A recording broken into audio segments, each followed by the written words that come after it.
Le matin du 30 juillet 1943, à 6h15, le sergent Michael Harut se glissa dans la position de queue du B-17 Tandleo à la base RAF Kimbolton, en Angleterre. Le ciel gris et brumeux était le témoin d'une journée qui allait l'emmener bien au-delà des frontières britanniques, jusqu'en plein cœur de l'Allemagne nazie. Il n'avait que 24 ans et déjà 12 missions à son actif. Son visage marqué par la fatigue était celui d'un homme qui savait que chaque jour passé dans le ciel européen pouvait être son dernier. La Luftwaffe, en ce jour fatidique, avait déployé plus de 300 chasseurs tout au long de la route vers le château. Harut s'installa sur le siège de vélo qui servait de station de travail dans la tourelle arrière du Tandleo. Cette position étroite, mesurant à peine 4 pieds de large pour 5 pieds de long, était le point le plus isolé de l'avion. Ses yeux étaient rivés sur la brume anglaise qui s'effaçait peu à peu sous ses pieds. À 25 000 pieds d'altitude, la température extérieure chutait à moins 60 degrés. Celsius, un froid glacial qu'aucun vêtement n'aurait pu stopper sans l'aide d'un costume chauffant électrique. Cette combinaison fine, qui se connectait à des câbles électriques alimentés par le circuit de l'avion, était son unique protection contre l'hypothermie. Il savait que dans cette position, seul, sans aucune possibilité d'aide, le moindre faux mouvement pourrait signifier la fin. Les statistiques de la guerre aérienne étaient cruelles. En 1943, un équipage de B-17 pour chaque 11 missions effectuées avait de fortes chances de ne pas revenir. En été, les pertes étaient particulièrement lourdes. Les mitrailleurs de queue comme Harut étaient les premières cibles des chasseurs allemands qui préféraient attaquer par l'arrière. Leurs canons puissants déchiraient la verrière en plexiglas, fauchaient les gunners et désactivaient les commandes. Les bombardiers sans protection arrière étaient laissés vulnérables.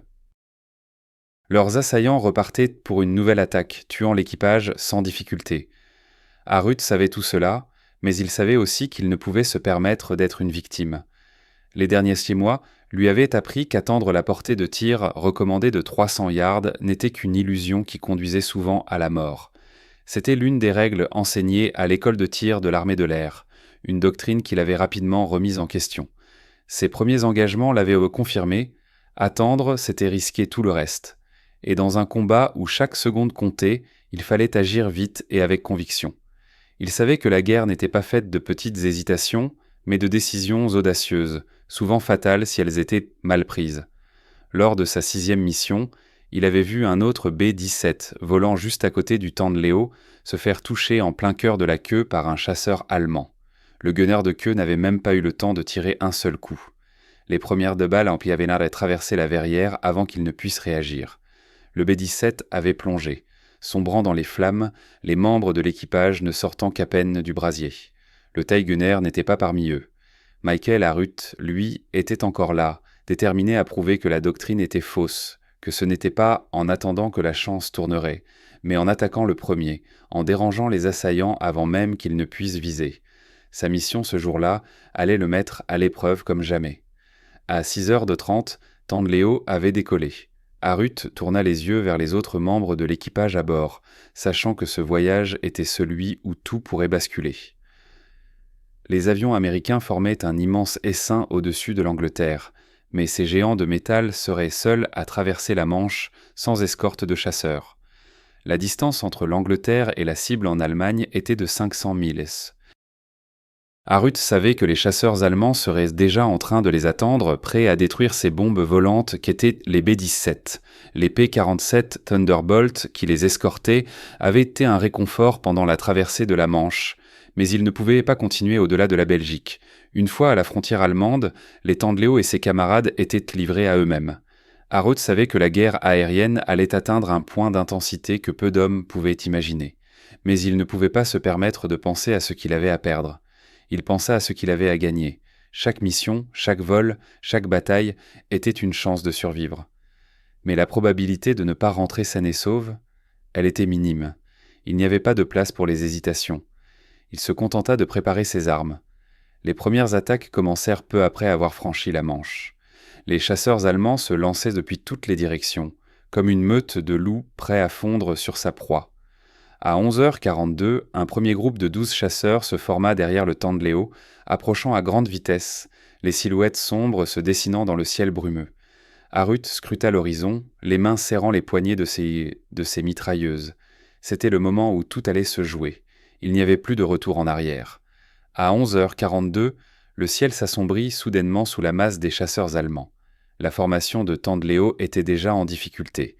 Harut sentit un frisson courir le long de son échine, mais il ne laissa rien transparaître. Ses yeux étaient rivés sur la silhouette noire d'un Messerschmitt Bf-109 qui se dirigeait droit vers lui. Il avait étudié ces chasseurs pendant des mois, appris leur tactique, observé chaque mouvement dans le ciel. Le Bf-109, rapide et agile, se précipitait à 400 milles par heure en plongée directe sur le Tandléo. Harut n'attendit pas que l'ennemi se rapproche à la distance sûre de 300 yards. Il avait déjà décidé depuis longtemps que cette règle ne ferait que le tuer. Il n'y avait pas de temps à perdre, pas de place pour l'hésitation. Il serra les poignets de ses mitrailleuses Browning M250 et les déclencha, envoyant une salve de balles dans le ciel. Les premières balles passèrent à côté, manquant la cible de peu, mais Harut ajusta son tir. La vitesse du Messerschmitt doublait chaque seconde à mesure qu'il se rapprochait. Il ajusta la trajectoire, serrant les gâchettes avec une précision méticuleuse. À 600 yards, il sentit les premières de balles toucher le chasseur, percutant le moteur du Bf-109, et une épaisse fumée noire se déversa de l'avion allemand. Le pilote allemand, déséquilibré, tenta de se dérouter en piqué, mais c'était trop tard. Le chasseur se précipita vers le sol, son fuselage brisé, l'avion s'écrasant dans les nuages, un éclat lumineux de débris. La première victoire d'Harut. Mais il n'eut pas le temps de célébrer. À peine un instant plus tard, un autre chasseur s'élançait déjà vers lui, un Focke-Wulf 190, bien plus agile, avec ses canons de 20 mm et ses mitrailleuses de 13 mm. Harut savait qu'il devait encore une fois repousser l'attaque. Il braqua ses armes, cette fois en tirant légèrement vers le bas, dans une position difficile. Le Focke-Wulf volait bas, à l'horizontale, cherchant à échapper au feu en plongeant sous l'angle de tir de la queue. Mais Harut n'était pas un débutant et il savait comment gérer ces situations. Il tira à bout portant, envoyant une rafale lourde de balles dans le ventre de l'avion. Le pilote allemand essaya de réagir trop tard, mais il n'avait pas le temps de se repositionner avant que la mitrailleuse d'Harut ne frappe son avion. L'ennemi se détourna précipitamment, mais il avait déjà perdu son pari. Le Focke-Wulf tourna sur lui-même, des morceaux de métal tombant en éclats dans l'air. Il n'alla pas plus loin. Les autres chasseurs allemands continuèrent d'attaquer, plusieurs vagues successives s'écrasant sur la formation des bombardiers. Le ciel semblait se remplir de plus en plus de silhouettes sombres et la terreur envahit l'espace de chaque membre de l'équipage. Les attaques se faisaient de plus en plus violentes, les chasseurs cherchant à détruire les bombardiers dans des manœuvres répétées et acharnées. Mais à chaque nouvelle vague, Harut n'hésitait pas. Il tirait avec une force redoublée, même si chaque rafale lui coûtait de plus en plus de munitions. La chaleur des canons devint insupportable. Les armes vibraient sous les tirs incessants. Les balles déchiraient l'air avec une telle intensité que le ciel se parait de traînées lumineuses. Le froid glacial, les blessures qui s'aggravaient à chaque instant et la pression de devoir maintenir le feu avec des ressources limitées, tout cela se fondait en une sensation de combat primitif. Mais il ne pouvait pas arrêter. Le Tandléo recevait des impacts de plus en plus graves. À 12h29, alors qu'Harut était en train de tirer sur un autre Bf-109 qui approchait par l'arrière, l'ennemi se rapprocha trop vite. Cette fois, il n'eut aucune chance de réagir avec autant de précision. Une pluie de canons de 20 mm perça la verrière de la queue du B-17, envoyant des éclats de verre et de métal dans l'espace exigu. Les projectiles frappèrent Harut dans le bras gauche et dans l'épaule. Il ne cria pas, il n'eut pas le temps de ressentir pleinement la douleur. Le sang s'écoulait à travers son uniforme, gelant presque instantanément à cause de la température glaciale. Une douleur aiguë se fit sentir dans tout son corps. La blessure était sérieuse. Il sentit son bras gauche se paralysant sous la douleur et la froideur, mais il ne s'arrêta pas. Une fois encore, son instinct de survie l'emporta. Il tourna les commandes de son arme, son bras droit dominant, et continua de tirer avec une détermination aveugle. Son tir frappa de plein fouet le Focke-Wulf qui était encore en train de le viser. L'ennemi disparut dans une explosion, son avion se brisant sous la violence de l'impact. Les radios grésillèrent alors qu'une autre attaque se formait. Harut se pencha vers le microphone, mais son souffle se coupa alors qu'il comprenait que le Tandléo était en mauvaise posture. La queue de l'avion était de plus en plus difficile à contrôler, les blessures infligées à l'avion et à lui-même commençant à se faire sentir. Le feu est de plus en plus chaud, marmonna Harut dans le microphone. Son arme ne répondait plus parfaitement, son bras était devenu un poids lourd qu'il n'arrivait plus à contrôler. Pourtant, il tint bon. Pour ses camarades. Pour chaque avion qu'il pouvait encore abattre, pour chaque vie qu'il pouvait encore sauver. Le Tandléo tanguait violemment dans les airs, alors qu'Harut continuait à tirer, son bras gauche presque inutile, sa main engourdie par les blessures et le froid mordant qui s'était emparé de lui. Le ciel était une toile de feu et de fer, traversée par des traînées de lumière, des balles tirées et des éclats métalliques des avions ennemis qui explosaient dans un fracas assourdissant. Harut avait l'impression de flotter dans une autre réalité, une réalité où chaque seconde devenait une éternité. Chaque mouvement qu'il faisait semblait à la fois lent et précipité, son esprit oscillant entre la conscience de l'instant présent et la brume de la douleur qui lui faisait perdre ses repères. Les attaques continuaient à s'enchaîner sans relâche et, malgré tout, il ne s'autorisait aucun moment de répit. L'avion vacillait sous les coups, mais il avait toujours sa mission. Protéger son équipage, empêcher le Tandléo de se faire abattre, de devenir une épave flottant dans le ciel. Un autre Messerschmitt Bf-109 se lança à l'attaque, cette fois-ci depuis l'arrière gauche. Le soleil d'août brillait presque aveuglément à travers les nuages, créant des ombres mouvantes qui traversaient l'air. Harut sentit son cœur battre plus fort dans sa poitrine. Il connaissait cette trajectoire. Il savait que l'attaque serait presque instantanée, que les seconds étaient point décomptés. Son bras droit, encore capable de manipuler l'arme, laissa les doigts de Michael serrer fermement les poignets, ses jambes tremblant sous la pression des derniers efforts. À 400 yards, il ouvrit le feu sans attendre. Les balles volèrent dans le ciel, frappant la coque du Bf-109, mais le pilote allemand paraissait insensible à la portée. Il continua sa course, une fusée de métal prête à faucher le Tandléo. Une autre salve, et le pilote fit un virage brutal, désespéré, pour se soustraire au tir. Il y eut un crissement strident d'un métal qui se tord, un sifflement de l'air coupé en deux par la violence des balles. Le Messerschmitt fit une vrille avant de disparaître dans les nuages, laissant derrière lui un sillage de fumée noire. Harut n'eut pas le temps de respirer. À peine un instant plus tard, un autre chasseur se jetait sur lui, un Focke-Wulf 190, dans une attaque directe depuis l'arrière. Les minutes s'égrenaient dans une succession de rafales. Harut se battait contre la douleur, contre la fatigue, contre la peur qui s'immisçait dans ses pensées. Chaque fois que les chasseurs allemands disparaissaient, une nouvelle vague se préparait. Ils étaient comme des ombres sans fin dans ce ciel de fer, implacables, prêts à détruire chaque avion qu'ils croisaient. 12h31. L'attaque suivante survint avec une violence inouïe. Un Focke-Wulf se précipita droit sur le Tandléo, presque une bête sauvage prête à dévorer sa proie. Cette fois, l'angle était mauvais. Harut n'eut pas le luxe d'attendre que l'ennemi se rapproche davantage. À 300 yards, il lâcha une rafale et l'instant suivant, l'ennemi s'écrasa contre l'air, une boule de feu dans l'espace infini. Mais à ce moment-là, il n'y avait plus de triomphe. Juste la conscience de la mort qui planait au-dessus de lui. Son bras était presque inutile maintenant. Le sang qui suintait de sa blessure se mêlait à l'air glacé de la cabine. Il commença à sentir la lourdeur de la fatigue l'envahir. Mais il savait que chaque combat était une course contre le temps, une bataille qu'il ne pouvait pas perdre. Il fit un dernier effort pour maintenir son arme droite stable et chercha son prochain objectif dans l'immensité du ciel. Il n'avait pas le choix. Il ne pouvait pas s'arrêter. Pas maintenant. Les minutes passaient. Le Tandléo était en feu. Les canons avaient été endommagés, les réservoirs de carburant. L'un des moteurs était en train de rendre l'âme. Mais il volait encore, bien que l'avion se désintègre peu à peu, comme un énorme oiseau de métal effritant ses plumes sous les attaques incessantes. Le vent soufflait fort dans la queue de l'avion, remplissant l'espace de bruits métalliques et de vibrations. La douleur de ses blessures était un bourdonnement constant dans ses oreilles, mais il se forçait à ne rien ressentir. À 12h45, un autre groupe de chasseurs se lança à l'assaut. Cette fois, il était clair que le Tandléo ne pourrait pas survivre à cette bataille.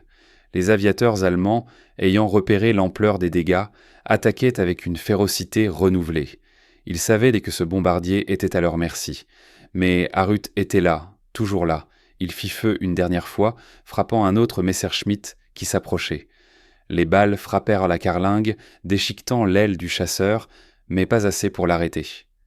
Les heures semblaient s'étirer. Chaque seconde qui passait, chaque mouvement de l'avion, chaque geste d'Arut, tout était plus lent, plus lourd. À 12h51, alors que le Tandléo se dirigeait vers son objectif final, le bombardement allait commencer. La cible brûlait déjà dans les yeux d'Arut. Mais les ennemis n'étaient pas loin. Une nouvelle attaque, plus violente que jamais. La chaleur du combat brûlait chaque fibre de son être, mais ce n'était rien comparé à l'épuisement qui commençait à envahir ses muscles. Le Tandléo tanguait sous les impacts. Le moment fatidique était arrivé. À 12h51, le Tandléo approchait de la cible. La formation de bombardiers commençait à se stabiliser, mais la menace était omniprésente. Arut savait que les attaques allaient se multiplier dans les minutes à venir. Chaque seconde comptait. À chaque passe, l'avion se faisait encore plus fragile sous les assauts incessants de la Luftwaffe. Ses balles, ses obus, son propre corps, tout ce qu'il pouvait faire, il le faisait sans réfléchir. Le ciel se transformait en un tourbillon de métal et de feu. Le Tandléo continuait de lutter contre la gravité, son corps métallique frissonnant sous la violence des impacts. Mais l'équipage n'avait pas l'intention de céder. Arut se tenait toujours dans la queue, son bras gauche pendouillant comme un poids mort. La douleur était à la fois aiguë et sourde, se mêlant à la glace qui perforait sa peau, aux éclats de verre et aux fragments de métal qui saignaient encore. Le froid gelait chaque goutte de sueur qui perçait son front. Il savait qu'il ne pouvait pas abandonner. Il ne pourrait jamais vivre avec la pensée que c'était à cause de lui que l'équipage avait succombé. À 13h04, un autre Messerschmitt 109 fit son apparition, attaquant cette fois par le flanc gauche du Tandléo, une trajectoire plus difficile, mais non moins mortelle. Arut sentit une poussée d'adrénaline. Il se força à ignorer la douleur de son bras. Ses yeux se fixèrent sur l'ennemi qui se rapprochait à une vitesse vertigineuse. La course contre la montre ne faisait que commencer.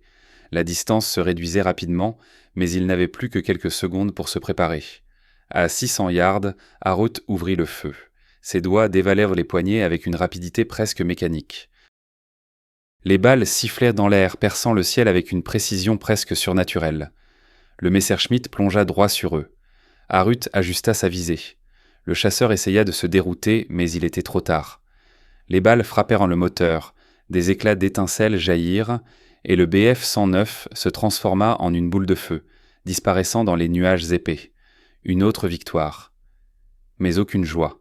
Ce n'était que la survie de plus. À 13h10, la situation était bien plus critique. Les P-47 Thunderbolts s'étaient éloignés, et la formation de bombardiers traversait désormais un terrain occupé par la Luftwaffe sans la moindre couverture. Les attaques de chasseurs se multipliaient, les Messerschmitt et Focke-Wulf se regroupaient comme une nuée de vautours. La fatigue envahissait Arut, mais il était encore là, toujours dans cette position isolée, son rôle de dernier rempart en tant que mitrailleur de queue. Ses yeux, pourtant lourds de douleur et d'épuisement, scrutèrent le ciel, cherchant chaque menace qui se profilait. Les attaques arrivèrent de toutes parts. À 13h12, 2 Focke-Wulf 190 se précipitèrent sur le Tandléo avec une violence aveugle. La formation des chasseurs allemands était plus concentrée que jamais. Arut s'apprêtait à ouvrir le feu lorsque l'un des chasseurs se lança à toute vitesse vers lui, attaquant par le bas, cherchant à surprendre le bombardier. Il ne fallut pas longtemps avant qu'il ne soit à portée. Arut tira immédiatement. Le premier Focke-Wulf fit une pirouette violente avant de tomber en spirale, secoué par l'onde de choc des balles.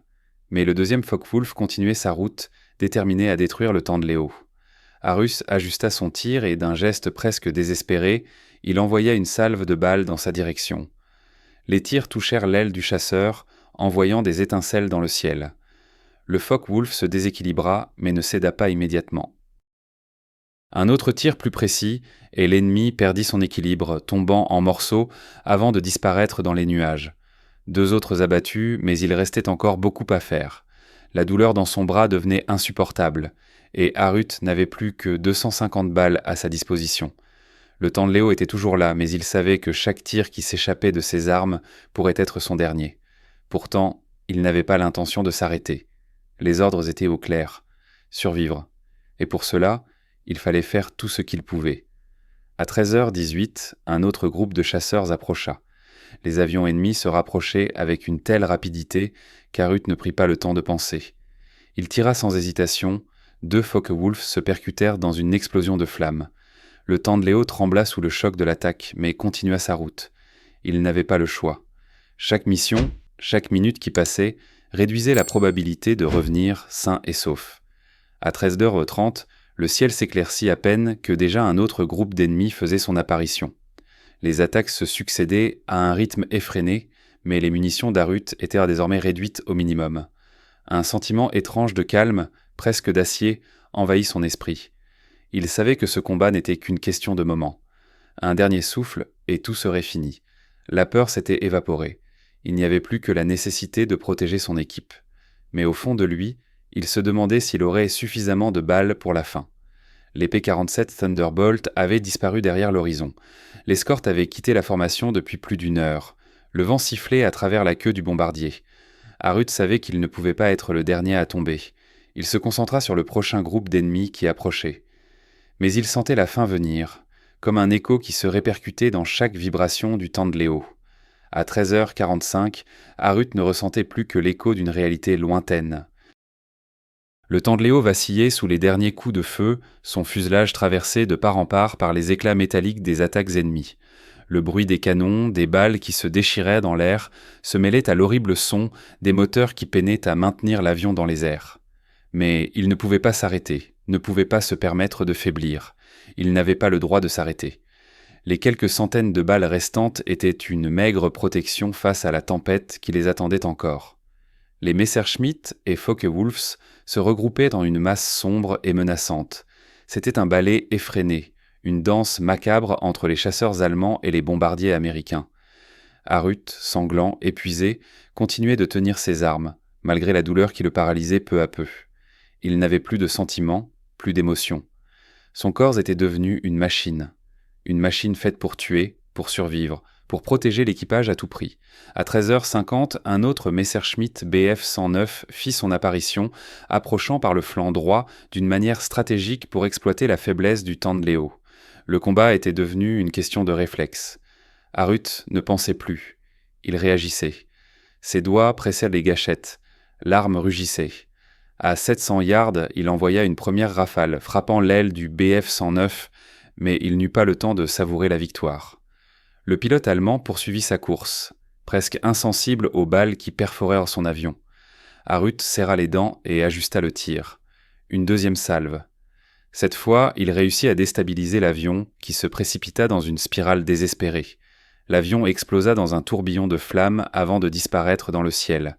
Mais à chaque victoire, la suivante devenait plus difficile à obtenir. Les minutes passaient et la situation devenait de plus en plus insoutenable. Le Tandléo était maintenant une proie facile. Le carburant s'épuisait, les moteurs roulaient à faible régime et l'hydraulique de l'avion était en ruine. Harut ressentait son corps s'alourdir, l'adrénaline se dissipant lentement. Ses blessures étaient désormais une douleur lancinante qu'il ne pouvait ignorer. Le sang avait imbibé son uniforme.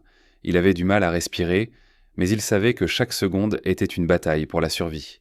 À 13h55, l'ennemi ne montrait aucun signe de ralentissement. Un autre groupe de chasseurs, une vingtaine cette fois, attaquait directement.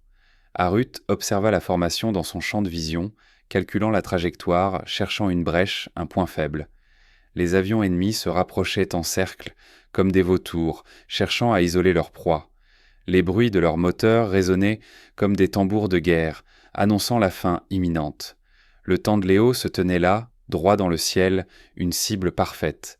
Harut, sans hésiter, envoya une autre salve. Une explosion, suivie d'une autre. Un Messerschmitt tomba, son moteur en feu. Harut n'eut même pas le temps de voir la chute de l'avion. À ce moment-là, il savait que ces balles ne suffiraient pas à stopper la marée allemande qui fondait sur eux. La chance de revenir était presque nulle. Les balles se faisaient de plus en plus rares. Le mitrailleur savait que, d'ici peu, il ne pourrait plus répondre à une attaque, que ses munitions seraient épuisées. Son dernier tir, celui qui fit exploser un Focke-Wulf, serait sans doute le dernier qu'il tirerait ce jour-là. Ses yeux se fixèrent sur l'horizon, cherchant un signe, un sauvetage, un miracle.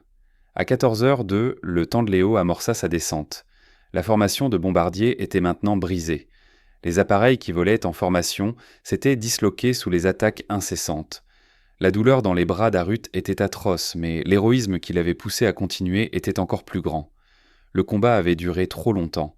Le ciel semblait se refermer sur eux. Les pilotes de chasseurs allemands, voyant que le bombardier était maintenant vulnérable, ne cherchèrent plus à détruire, mais à finir ce qu'ils avaient commencé. Ils le harcelaient. Harut les entendait, ou plutôt, il sentait leur présence. Mais il savait que l'issue était inévitable. À 14h10, l'impact final. Une détonation fit vibrer tout le fuselage. La queue du Tandléo s'effondra sous le choc, des morceaux d'aluminium volèrent dans les airs. Les sirènes d'alerte hurlèrent, mais il était trop tard. Le bombardier était désormais condamné. Dans un dernier sursaut de volonté, Harut essaya de se redresser, ses yeux cherchant à maintenir sa position, malgré la dévastation. Mais le Tandléo vacillait. Il n'y avait plus rien à faire. Les attaquants allemands l'avaient eu. Mais Harut, avec une volonté de fer, garda le contrôle jusqu'à la dernière seconde, envoyant ses dernières balles dans les ténèbres, comme un dernier défi jeté au ciel. À 14h20, le Tandléo descendait inexorablement vers le sol, les moteurs en feu, la queue déchiquetée, le fuselage percé de multiples impacts. Les avions allemands avaient réussi. Leur danse macabre dans le ciel avait pris fin. Mais Harut, dans sa dernière lutte, n'avait pas encore abandonné. Son esprit restait accroché à l'idée qu'il devait protéger son équipage, jusqu'à la dernière seconde. Le vent glacé s'engouffrait dans la cabine brisée, les éclats de verre et les morceaux d'aluminium tombaient autour de lui. Son bras gauche était complètement inerte, rongé par la douleur, et chaque respiration devenait plus difficile à cause de l'effort mental et physique que demandait le combat. Le Tandléo continuait de tomber, mais l'esprit de l'homme restait suspendu à l'unique vérité. Il ne pouvait pas perdre. Le ciel qui, quelques minutes plus tôt, était encore celui de l'espoir, se transformait désormais en un enfer sans fin. Les flammes léchaient qu'à la structure métallique du bombardier, enroulant la queue, dévorant les ailes. Les bombardiers, leurs équipages et tous ceux qui avaient survécu jusque-là n'étaient plus qu'une cible fragilisée, un corps saignant dans l'immensité du ciel. Mais la dignité d'Harut était intacte. Il sentait sa propre fragilité, la fatigue extrême, et pourtant, une détermination féroce avait envahi ses entrailles. Les Focke-Wulf avaient cessé d'attaquer. Il n'était plus nécessaire. Le Tandléo tombait vers la mer, sans vie, ses ailes brisées, sa mission accomplie, même si le prix avait été bien trop élevé. Les autres membres de l'équipage, tous à leur station, avaient peut-être vu la fin venir. Peut-être n'avaient-ils pas vu la fin des attaques allemandes, ou peut-être étaient-ils déjà conscients de l'inéluctable chute de l'avion. Mais peu importe. Ils avaient survécu grâce à ce courage. Harut avait su tenir jusqu'au bout. À 14h30, alors que la mer grise de la Manche se rapprochait, la dernière vague de chaleur due aux explosions des moteurs s'éteignait. Le Tandléo continua de descendre, perdant de plus en plus de hauteur à chaque instant. Dans un dernier sursaut, Harut tenta de maintenir sa position, de voir au-delà du chaos, de se donner une dernière chance. Mais il savait que le bombardier ne survivrait pas à l'impact. La collision avec la mer semblait imminente. Il serra les dents, se préparant à l'inévitable. À 14h40, le Tandléo toucha la surface de l'eau. L'impact fut brutal, comme une explosion sourde dans le ciel. Le bruit des moteurs éclatant dans l'air, puis le silence. Un silence lourd, accompagné du son de la mer engloutissant l'avion brisé. Tout ce qu'Harut entendait, c'était la douleur dans ses os et la lutte pour respirer dans l'eau qui s'était maintenant infiltrée dans l'appareil. Ses bras, désormais inutiles, se tendaient dans l'espoir d'atteindre quelque chose, n'importe quoi, mais il n'avait plus la force de bouger. Puis un choc, un dernier renversement. Il sentit son corps être projeté hors de la carcasse du Tandléo, et pendant un moment, tout devint flou. Il sentit les vagues contre son visage, la douleur dans ses jambes, sa tête qui heurtait le métal. La mer, froide, engloutissait les derniers vestiges de l'avion. Les secours arrivaient à peine. Le bruit d'un bateau approchant se fit entendre dans un murmure. Puis un cri. Il n'était pas seul. La mer était leur seul allié maintenant. La mer et la chance. Peut-être qu'il survivrait.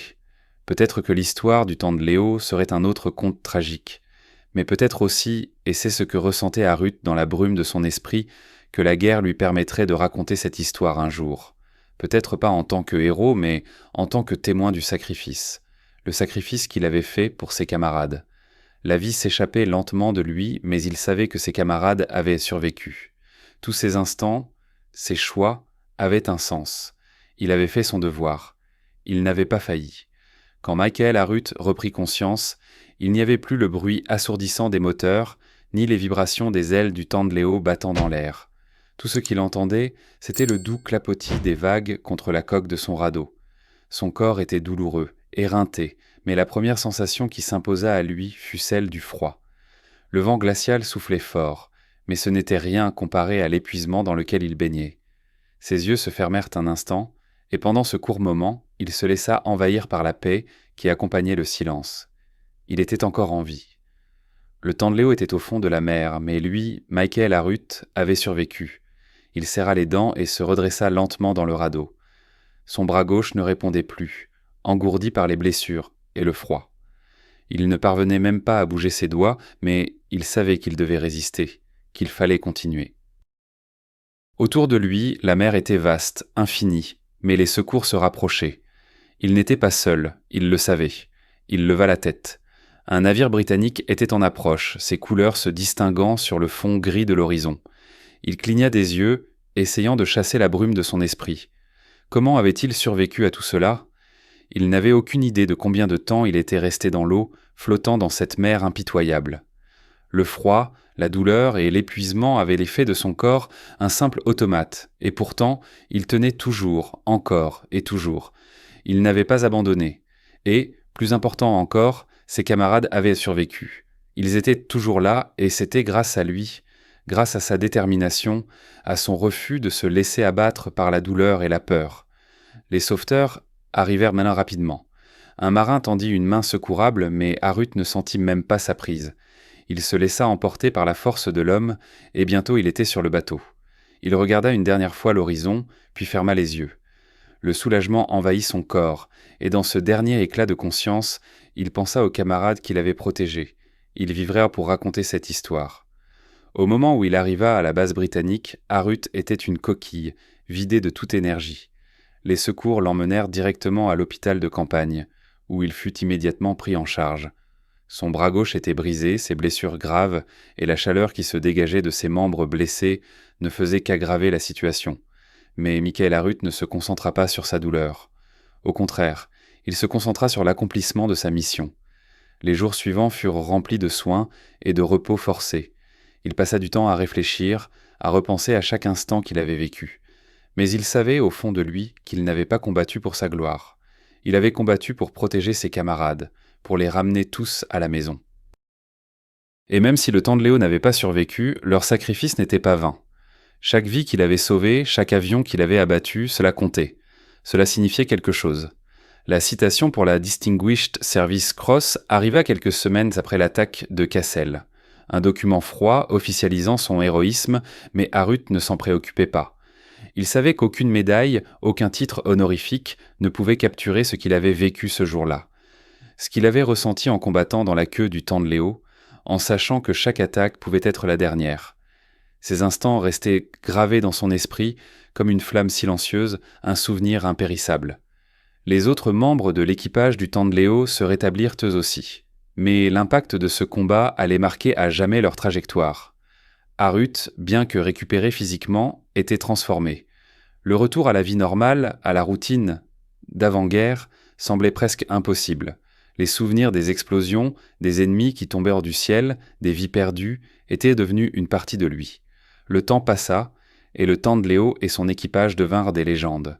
Les réunions des vétérans de la 379e escadrille étaient empreintes de respect et d'hommage. Harut, bien qu'il participât occasionnellement, restait un homme réservé, préférant ne pas parler de son expérience. Ses décorations, ses médailles, se trouvaient soigneusement rangées dans une boîte, sans fioriture. Il ne cherchait pas la reconnaissance. Pour lui, la véritable récompense était d'avoir fait ce qu'il fallait, d'avoir fait son devoir. Après la guerre, Michael Harut choisit de poursuivre sa carrière dans l'armée. En 1947, il s'enrôla dans la nouvelle force aérienne des États-Unis, un choix qui surprit beaucoup de ses camarades. Beaucoup d'anciens soldats, après avoir vécu l'enfer des champs de bataille, cherchaient une vie tranquille, loin des uniformes et des ordres. Mais Harut n'était pas de ceux-là. Il choisit de rester en uniforme, non par obligation, mais parce que la guerre lui avait donné un sens qu'il ne pouvait trouver ailleurs. Les années passèrent. Harut grimpa lentement les échelons, atteignant finalement le grade de sergent-major. Mais il ne chercha jamais à faire parler de lui, à attirer l'attention. Ce n'était pas son style. Son style était de faire ce qui devait être fait, silencieusement, avec une détermination sans faille. C'était un homme d'action, pas de discours. Son histoire, cependant, n'était pas oubliée. Des années plus tard, dans les années 70, un écrivain, Elmer Bendiner, un des membres du Tandléo, écrivit un livre, La chute des forteresses, qui détaillait les événements vécus par l'équipage. Le livre fut un hommage à leur bravoure, mais aussi à l'innovation que Michael Harut avait insufflée dans la guerre aérienne. Grâce à lui, les gunners de queue commencèrent à adapter leurs méthodes, influençant la stratégie de défense dans les batailles à venir. Le 20 février 1990, Michael Harut mourut à l'âge de 70 ans à Saint-Augustine, en Floride, la fin d'une époque. Mais il laissa derrière lui un héritage durable, non pas à travers ses décorations, mais à travers l'exemple qu'il avait donné. L'exemple d'un homme qui ne s'était jamais soumis, même face à la mort, et qui avait su se battre pour les autres jusqu'à son dernier souffle. Le Tandléo et ses équipages ne seraient en jamais oubliés grâce à la ténacité de cet homme qui avait défié la guerre et les dieux de la bataille pour rester vivant. L'histoire de Michael Harut, bien que marquée par la guerre et le sacrifice, n'était pas destinée à se fondre dans l'oubli. À sa mort, les honneurs militaires ne firent que confirmer ce que ceux qui l'avaient connu s'avèrent déjà. Michael Harut n'était pas seulement un homme qui avait survécu à l'enfer des cieux, mais aussi un homme qui, sans le savoir, avait changé le cours de l'histoire de la guerre aérienne.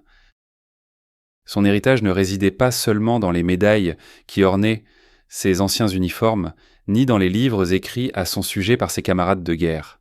Il résidait dans les vies qu'il avait sauvées, dans les doctrines qu'il avait redéfinies et dans l'exemple qu'il avait laissé à travers les générations de militaires qui lui avaient succédé.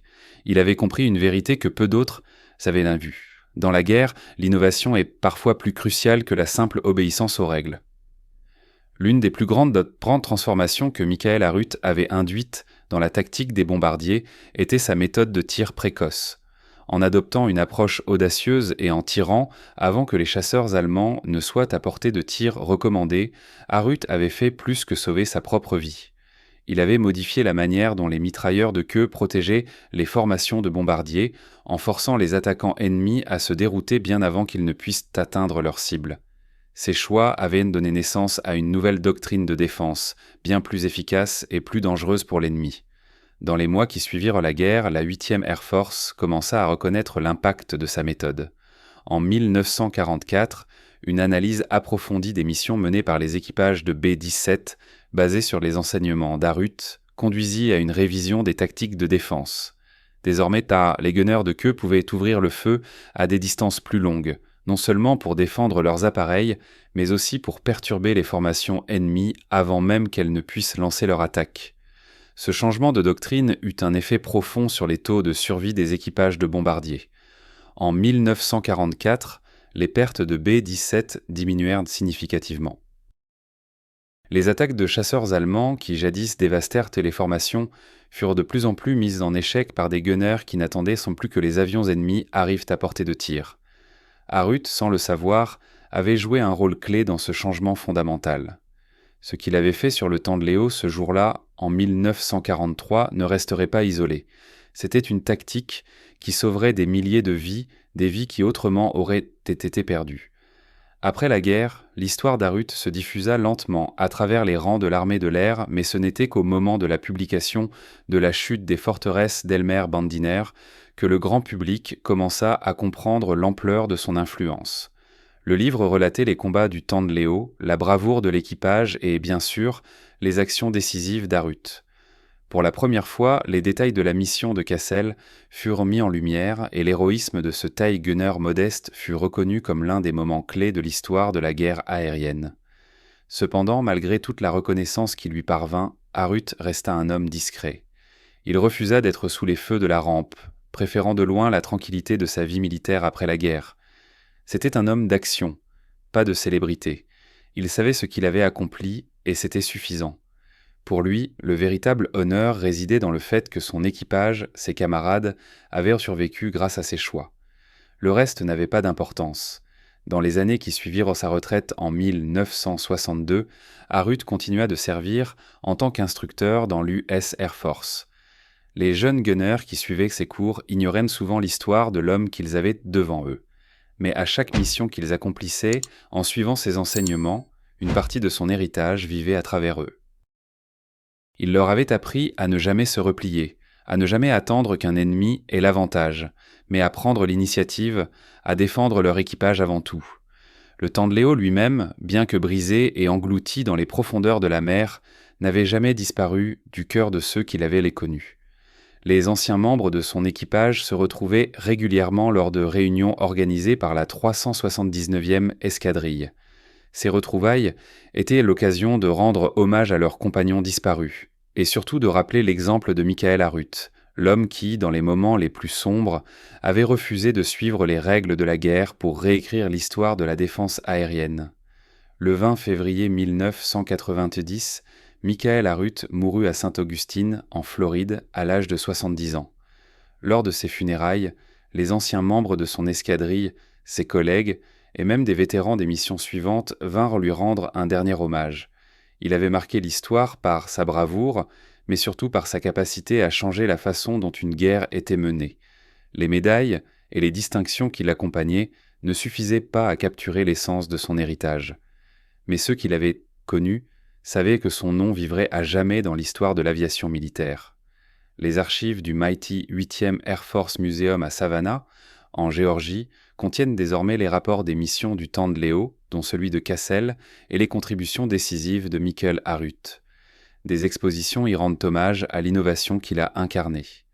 Si l'on cherche à comprendre l'impact des gunners de queue, il est impossible de ne pas mentionner son nom. Harut n'avait pas cherché la gloire, mais il avait changé la guerre. À travers les générations, son héritage continue de guider ceux qui, dans les cieux, défendent leur pays et leur camaraderie. Après la guerre, la vie de Michael Harut entra dans une période de transition, marquée par un profond silence.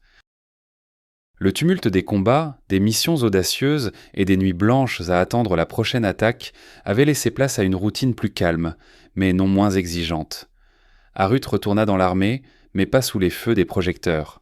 La guerre avait changé sa perception du monde, et la gloire n'avait plus d'importance pour lui. Au contraire, il s'était investi dans une carrière tranquille, mais pleine de sens, celle de formateur.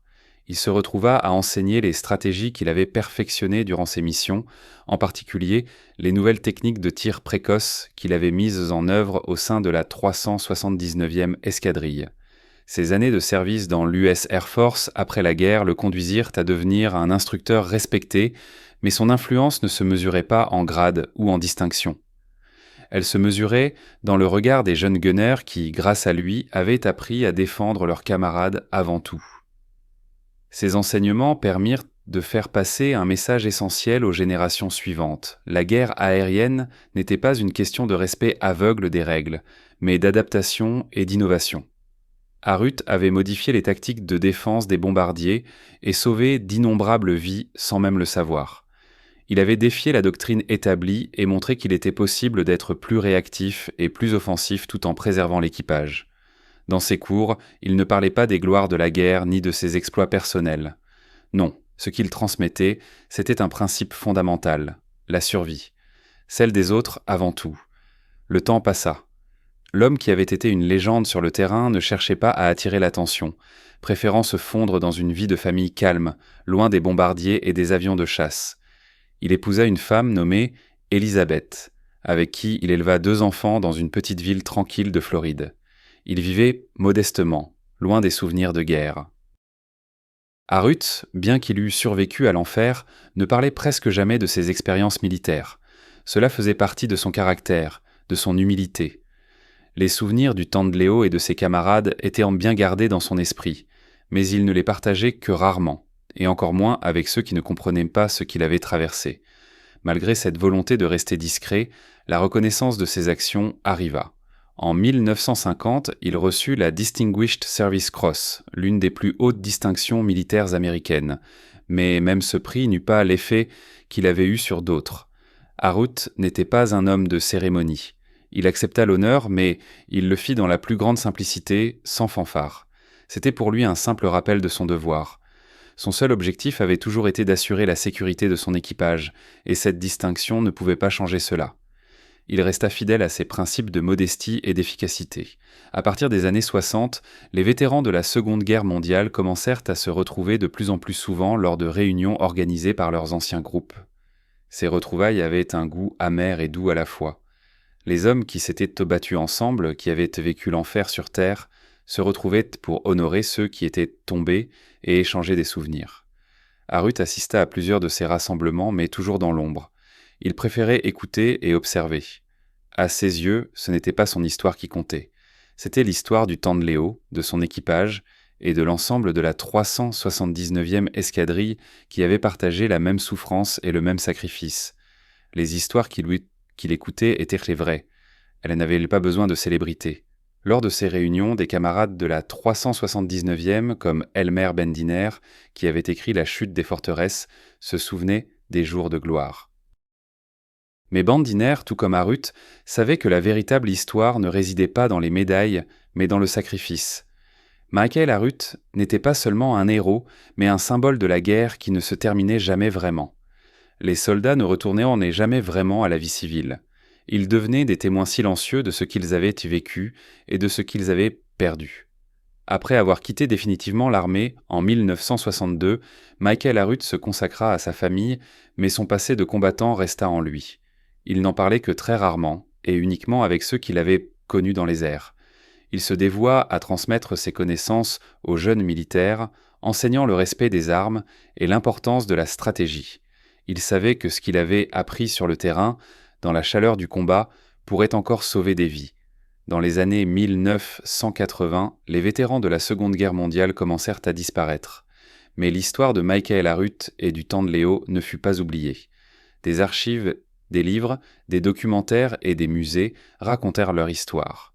Le nom d'Harut, bien qu'initialement discret, fut enfin reconnu comme un pionnier de la guerre aérienne moderne. Son influence allait au-delà des seuls bombardiers. Il avait montré à ses pairs qu'il était possible de survivre même dans les pires conditions, de redéfinir les règles et d'améliorer la stratégie militaire. La dernière grande rencontre des vétérans de la 379e escadrille eut lieu dans les années 90, et c'est là qu'Harut fit ses adieux à ses camarades. Il se rendit à la cérémonie, mais encore une fois, il resta discret. L'hommage de ses compagnons fut un hommage sobre et profond. Harut n'avait pas cherché la gloire, mais il l'avait obtenue d'une manière que peu auraient imaginée, par son courage, sa clairvoyance et son sacrifice.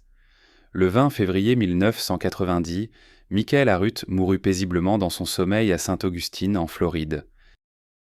À son enterrement, la 379e escadrille et les anciens camarades d'armes étaient présents, honorant un homme qui avait redéfini ce que signifiait être un héros.